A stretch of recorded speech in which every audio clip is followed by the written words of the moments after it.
आपल्याकडे भारतामध्ये इलेक्ट्रिक आणि डिझेलवर चालणारी रेल्वे इंजिन्स आहेत, पण लवकरच यामध्ये हायड्रोजन पॉवर्ड इंजिन पण येत आहेत.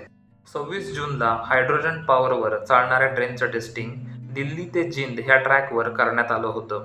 यात emergency braking distance, train oscillation, engine stability आणि व्हायब्रेशन टेस्टिंग करण्यात आली होती. या हायड्रोजन ट्रेन्समुळे कार्बन फूटप्रिंट कमी व्हायला नक्कीच मदत होईल.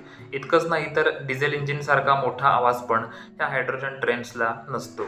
सध्याच्या काळात जर्मनी, चीन, जपान, अमेरिका आणि इतर काही देशांमध्ये हायड्रोजन ट्रेनचे प्रकल्प सुरू आहेत आणि आता भारताचा पण ह्यात नंबर लागला आहे.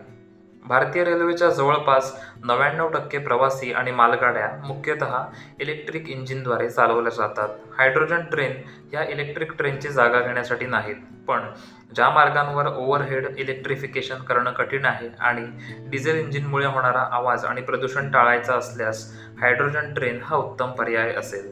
सुरुवातीला ही हायड्रोजन ट्रेन जिंद ते सोनीपत ह्या मार्गावर चालवली जाईल. ह्या ट्रेनला एकूण 10 डबे असतील. त्यामध्ये पहिला आणि शेवटचा डबा हे ड्रायव्हिंग पॉवर कार म्हणजेच इंजिन असलेले डबे असतील.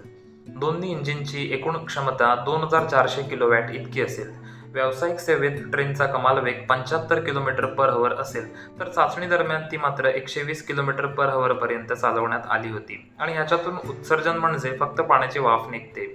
हायड्रोजन फॉर हेरिटेज हे भारतीय रेल्वेने लॉन्च केलेलं इनिशिएटिव्ह आहे आणि त्यामुळे येणाऱ्या काळात तुम्हाला दार्जिलिंग, माथेरान, कांगरा व्हॅली, शिमला आणि अशा काही अजून पर्यटन आणि इकॉलॉजिकली सेन्सिटिव्ह प्रदेशात हायड्रोजन ट्रेनमधून फिरायला नक्कीच मिळेल.